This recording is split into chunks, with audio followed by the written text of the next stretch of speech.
Good morning and happy Friday. It's Friday. It's Friday. It's Welcome to the Friday. Friday Grief Chat with Jill. And Deb And we're and whoever else tuned in. I gave some further explanations. It's so easy to tune into us, into the show here, this future podcast, as well as uh, in real time broadcast. All you have to do is click on either of the blue, it's usually highlighted, either our Facebook page name or at Friday Grief Chat, and we right? will be there. And And every you will, Friday it's live. same time, same station And then it for, stays there. yes, and it stays there. So you can always see older broadcasts. And Jill and I still haven't quite done some of the coming, and yeah, It's yay. up on podcast form. It's getting out there. Curie had 3 years worth of these to go through, so she's slugging through all of it. And but you can find those as well, and she'll be posting some more about how to find that link as well to do the Mhm. podcast if you're a podcast listener in the car. I know I am, now that I know how to access my phone in my car, and listening to all of them. And it's fun to catch up with what people are doing in the Right. worlds that exist around us Mhm. when you've got a spare Something, moment. speaking of podcasts, I still haven't listened to Anderson Cooper's podcast on grief. And, you know, Anderson, if you hear us, please. Oh, Carol. Carol found us. Yay. Thanks, Carol. She's one of our World Laughter Tour people. Hmm. And yeah, but Carol, if you know how to get a hold of Anderson Cooper, I would love to have him on here. That would you be know, wonderful. His podcast is fabulous. There's a lot of open disclosure. There's guests who talk about how grief has impacted them, um, mhm, and grief of all kinds of losses, which is nice. It's not just one kind, right, and right. losses that aren't related to, and some of them bring in losses that are not related to death that they realized impacted them once they had a major death loss. So it's really all the things. Hmm. Not that we're not all the things, because we are, because we do We, this for a living, and he interviews people for a living. So right, right. there's a little difference. Speaking of which, a couple things that impacted me, if I can share Sure. these this week. Um, One, I reposted it. I didn't repost it on Humor, Grief, and Grace, and I apologize for that. But it had to do with the sacredness of when someone dies and you're present. You don't have to rush off. You can You don't stay. have to, right? Just be present. And reading through that really reminded me of times when I've been present ah, for, you know, because I was in hospice and also a nurse that often had to be the one that pronounced the person. Mhm. Here in Illinois, I do call a coroner Right. and let people know. But just being present and and seeing or feeling or not that light that people talk about. And thank you, Carol, for that. That post about being present after death was so meaningful because, it, while to some it might be the uglies of life, they just don't want to talk about, they want to talk about something more pleasant, you know, and tea and crumpets, I suppose. And others, I say, there is so much beauty in that. There truly is. I've been present for lots and lots of deaths as a hospice social worker. And in Florida, I also could pronounce. So I was the one who called the coroner and then waited for the mortuary to arrive and Mm-hmm. stayed by the family until that time came. And of course, my mom just died. And you don't have to rush. You don't have to get the mortuary there right away if you're at home. If you're in a hospital, you can ask them to take a breath and close the door.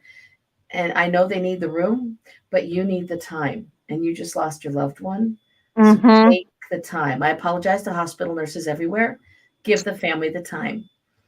Right? I I will say that my backbone changing moment when I was a nurse is my patient came in, I won't say their name, with a very common name. That's first of all. Number two, I couldn't get medical student, doctor, anybody up there. I hadn't even admitted them. Uh, they were not breathing. When they came up there, they were in what's called an orthnoptic position. You're Mhm. leaning forward because you can't get a breath in any other position. They got up to use the bathroom, came back.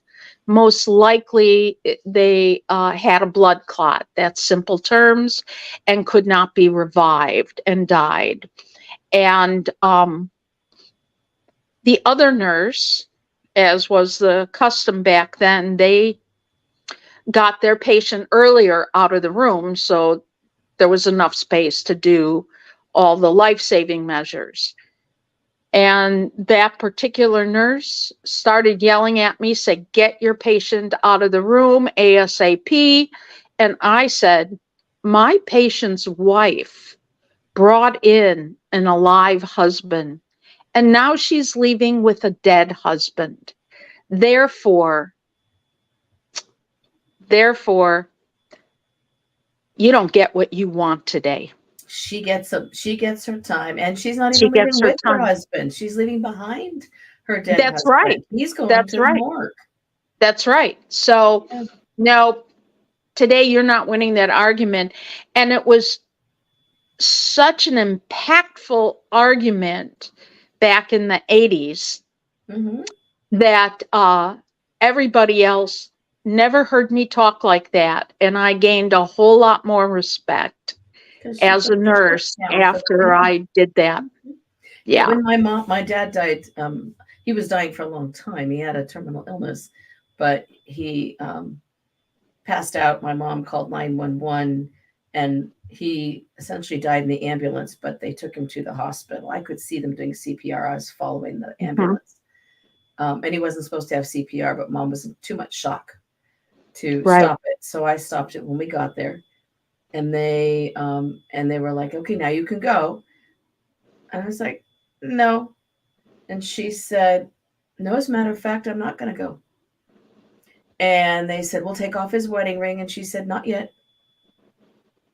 And so they ultimately wheeled him into their room X, which is where hospitals have a private room where they Mhm. don't do any treatment. And she called in the troops, and we waited together until the mortuary came. She said, my husband is not going to a hospital morgue. He's going directly to the mortuary where I know where he'll be. And we stayed for about Wow. 2 hours, right? Laughing, telling jokes, singing songs. Exactly. She was not going to leave until she was done. She needed Mhm. that sacred moment after 50 years of marriage. That's right. And that's what it is. It's I know you've talked about it with one of your clients. They opened a window, right? Yes, Don't you several of tell them. that story? And so there are so many rituals that happen right at that moment of death There that are. are so important for the ones left behind. And some want to participate, and That's right. others don't. Exactly. And, And that's it's okay too. Nobody has to be pushed into doing anything, that right? exactly. And some people feel very, I'll say, guilty, shame, angry when they are not there when a loved one dies. And I was not there when my mom died, which was not that all unusual because she was sort of a very private person and didn't want to show anything in front of her children or family or friends.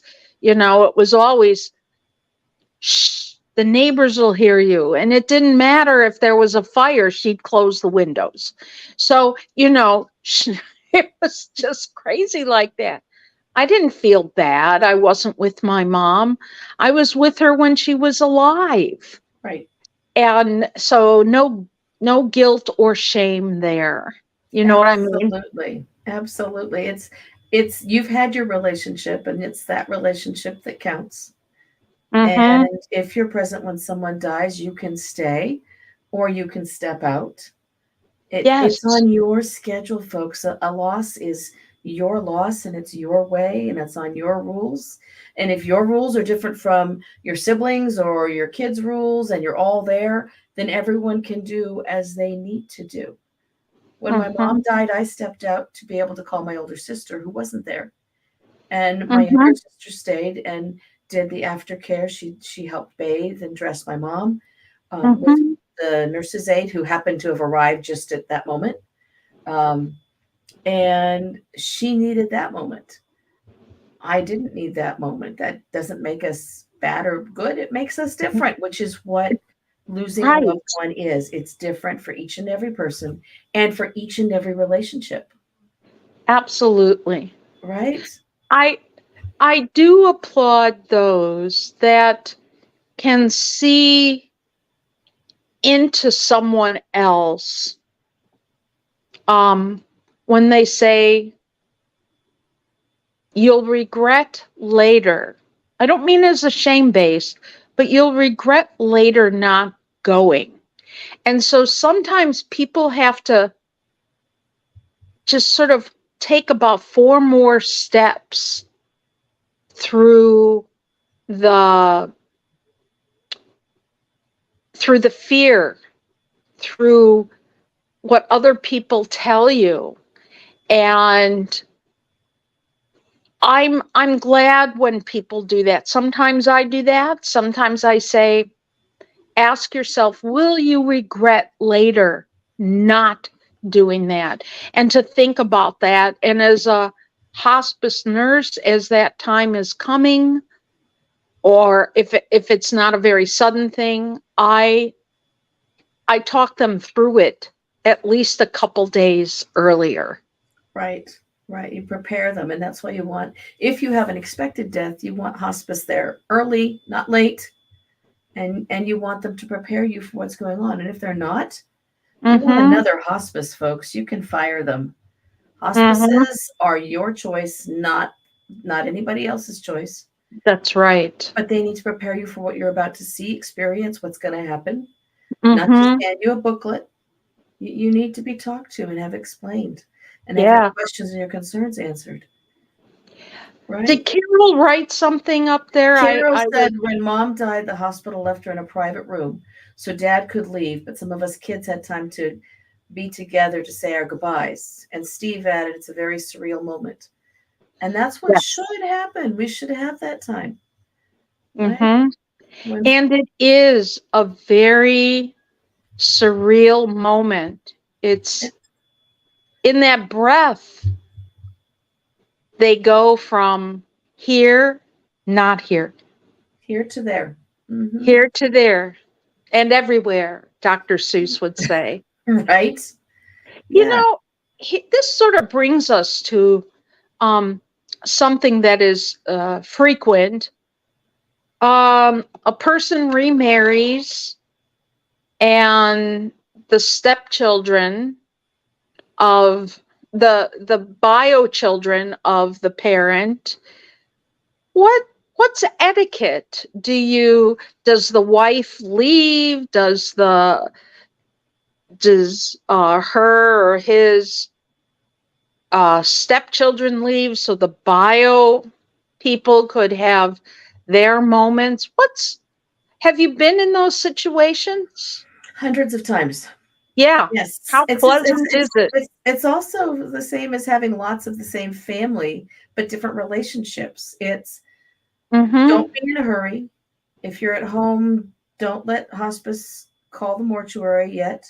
There's Mm-hmm. no rule about how fast someone needs to leave a building, right? Mm-hmm. Except at a skilled nursing facility here in California, you got like 4 hours, but Mm-hmm. that's enough time. And so Mm-hmm. I play traffic cop, right? Okay, Mm-hmm. we've all been present. Could we give the wife or the husband their time, because that truly is the primary relationship? That's who lived with this person, unless the kids Mm-hmm. are young. And then do you Yes. mind if I brought their kids in and we give them a moment? And generally, if you do it kindly and not in a demanding way, better yet, if you've prepared them ahead of time, which you should do, then everyone's expecting to have their time and to be able to say yes or no whether they want it. Because not everybody does. It may be there are 4 kids and 2 out of 4 they don't they've got their image of their alive parent. They don't want to be in that room with their deceased parent. That's not the image Mm-hmm. they want in their head, Mm-hmm. right? It's like a And visitation. that can Some go, go to the casket and some don't. that is pretty much no different than 40-year-olds or 50-year-olds Right. that see their parents. They don't want to see their parents that way, Right. or any relative. It's So, entirely up to you. When my mom died, my daughter was en route from Kansas City, one of my mm-hmm. kids. And so we called the mortuary and said, we need to let you know because it's Friday night. This has happened, but we don't want you to come. We need some time. We think she's going to get here in a couple of hours. We're going to drop the temp in the house and we're going to give her time to get here. Mm-hmm. Then she Mm-hmm. missed her flight. And so we called them back and said, now you can come. So, because we didn't want to sit around until midnight with mom lying in the hospital bed in the other room. But it was just everyone needs to take their time and everyone needs that. I've just experienced something surreal, sacred in all the senses of the word, um, unbelievable, unforgettable. Mm-hmm. I've Mm-hmm. watched my loved one transition out of this world. I don't have to do anything right in this moment. I can just sit Mm-hmm. and absorb it. Now, there may be some phone calls you need to make because you said as soon as they die, I'm going to call. That's why I stepped out to call my older sister. I didn't even say anything. I called her, and all I could do was cry and sob. Right. And she said, I got it. You can go back in. And that was the call, right? It's Right. those moments.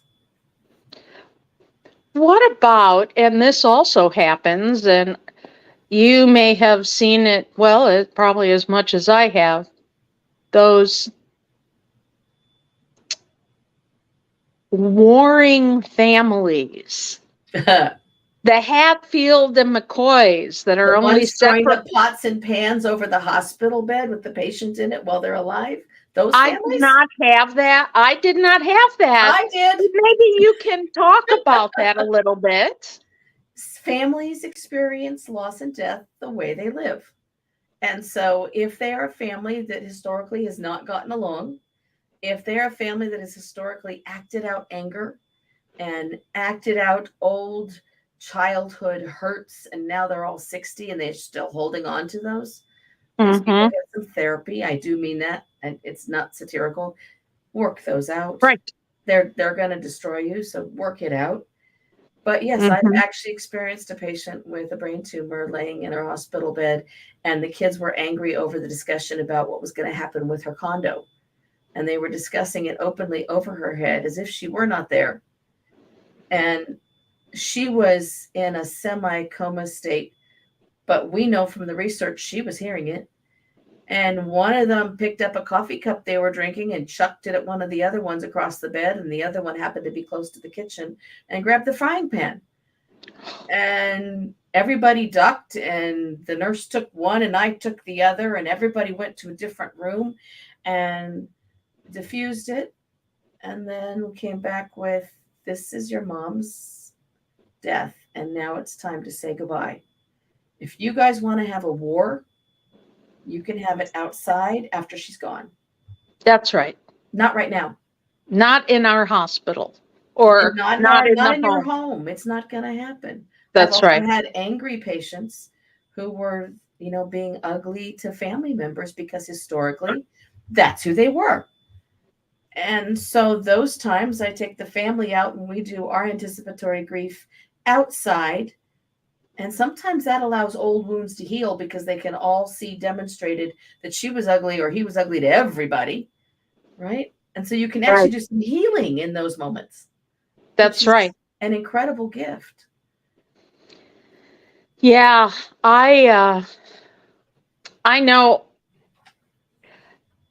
I've not had anything while they were dying like what you described. I I had it while they were alive.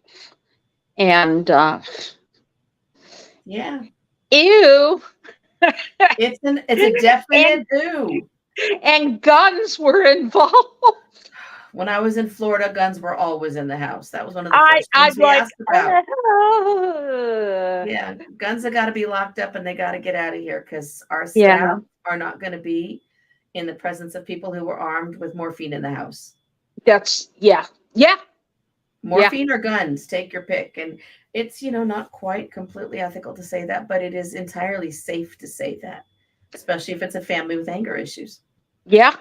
Yeah. I just uh and even warring at the funeral homes.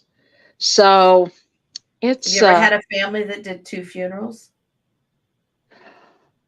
uh yes. Yeah. I've had a family where they refuse to put the sister's name, one of the sisters' name on the headstone. Nice. Nothing like a Yeah, long lasting memory memorial to anger. that's, yep. Because 100 years from now, someone's going to wonder why, Uh-huh. Yeah, right? this family tree. How many people through ancestry.com go, What in the wait, world? this doesn't make sense because here it says, and that's why with suicide, uh, I gave the education. And Yeah. oh wait, I'm reading Carol's fascinating. I think for my dad in Michigan, services wouldn't come into the house until all the guns were gone. Wow, There's a Carol. reason for that. Yeah, yeah. That's so, but I think about how you can work it out as far as um maybe at the funeral you can have one. You make your beautiful picture boards and you make yours of your family, and it can work out. uh Other people, it's, oh, I started to say about suicide. you know Ladies and gentlemen, whatever the coroner puts on there, it stays. Yeah. You don't get to And argue. so if it puts GSW to the head, then that is the reason for death. It doesn't just say GSW, or maybe it does, GSW, which stands for gunshot wound. And if it's on there and you say, oh, dad died because of alcoholism, and you have a closed casket, that you are lying to children. Yep, And because they'll then eventually get their hands on that death certificate. exactly, that is why in the 80s, early 90s, probably in the late 70s, they did not put died of AIDS. Mm-hmm. HIV is not going to kill you. AIDS, They put the or secondary cause that the virus brought on, so they Kaposi just say sarcoma or pneumonia. that's Mhm. exactly what they said, so that they could protect this shame-based name. It was shame-based. I mean, a lot of people were shaming then, they don't shame now.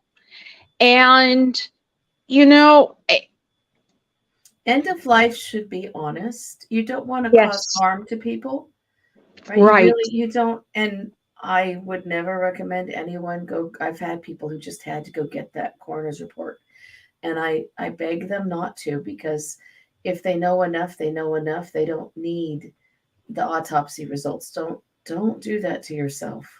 If there's a legal thing, let your attorney grab them, but don't read those documents. You won't get them out of your head.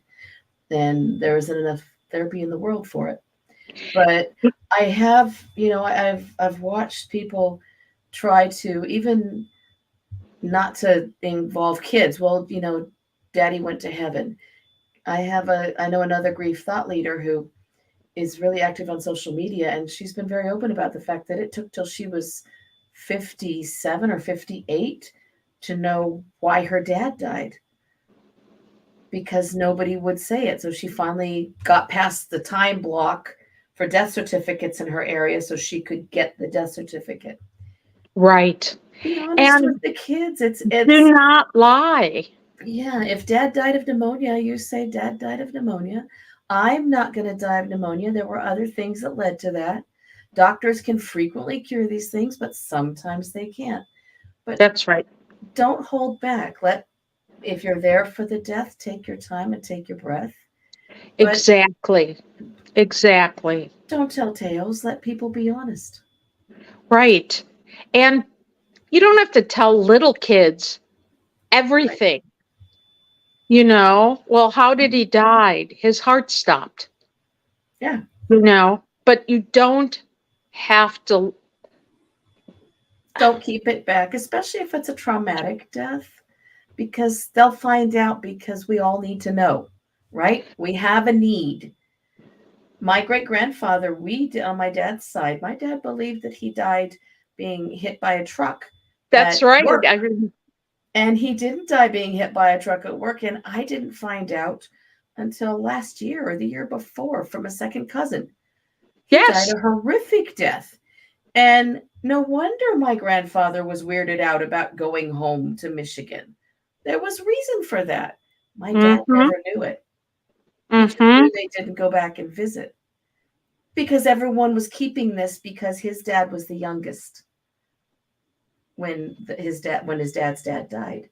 Those are the things we don't keep from little people, because it causes intergenerational trauma too. It does, because the secrets your grandparents kept, if they don't come out, They'll then come they out anyway. do. They'll come out anyway, and then Right. We it used to just tell keeps adoptive, happening. when I worked for adoptions, Sherry Shockey Pope and I would do training for adoptive and foster parents. And we'd say, you can't keep adoption secret, because everybody in the family knows. And at some point, someone's going to have a party, and someone's going to have a beef, and someone's going to use your child to cause a disruption.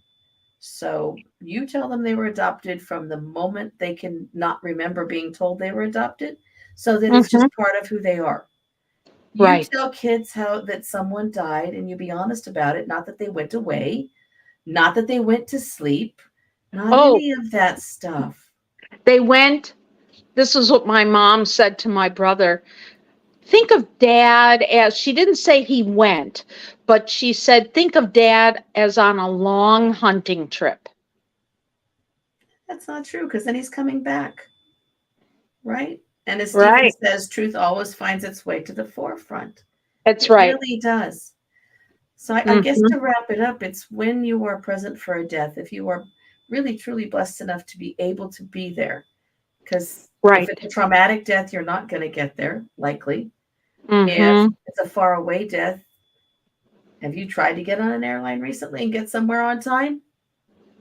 That's not even a thing anymore. And even if it's something that you were expecting, but things changed rapidly, Hmm. there are lots of reasons we don't get there on time. That's right. Or maybe you're honoring a wish of somebody not to be there, Right. right? Right. And I was present for a loss, for a death, when an adult child had worked it out with her mom that she was not going to be present. And the mom was fine with it and asked for me to be there. And so we Hmm. made that exchange. That's And right. that was her fine. That was their gift to each other for the end of Right. life, right? Right. That's right. So we want to And make sure people can be there if they need to be there and take their moment. right. And it's also okay to say to, you know, an adult child, Mm-hmm. and a young one might not get it. If young one says they're too afraid, honor that. That's okay. They Right. won't be scarred down the way. But if you can say to an adult, someone in their teens, do you want to rethink if you're there or not? Will you regret down the road not going? Decision. Right. And I have, as both an officiant or a relative or a friend, do you want me to hold your hand the whole time? Yeah. And I do that. That means even when I'm up there speaking, I'm holding hands with an adult. Mm-hmm. That's how it is. Absolutely. When I know someone's going to be giving the eulogy, I try to make sure that they've asked someone else to step in if they have to stop, and make sure their remarks are legible enough that they can be read. Right? Right? Always Right? do the things to prepare. One other thing, if there is someone you really don't want at the funeral, and they're always the kind that they insist on their way and their way only, you can designate some friends to say, please don't go in there. Hmm. You're present, and you can tell the funeral staff, I do not want this person in here. Yeah, You I had to. know, I had to do that for my mom for one person in particular, and the funeral yeah, director knew who they were. They didn't show up, but had they shown up, the funeral director would have simply redirected them back out. And that's that right. was that was how it was going to be. It wasn't in anger. It wasn't ugly. It was just that would be too disruptive to lots Yes, of people in the room. So it was yes, just one of those things.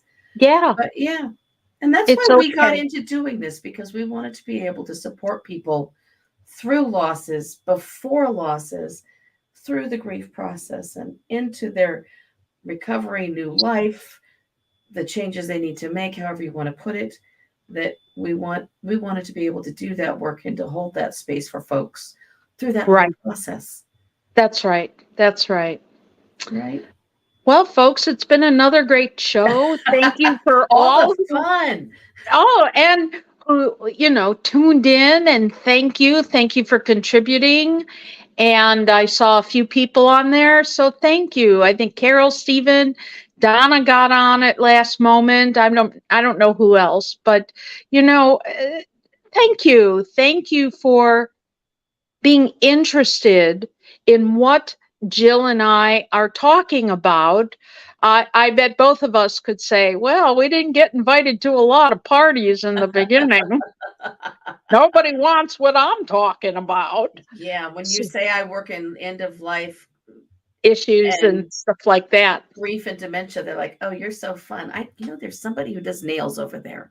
And not that there's anything wrong with doing nails, but that's a sure much safer conversation. Let me just say, Yeah, right? yeah.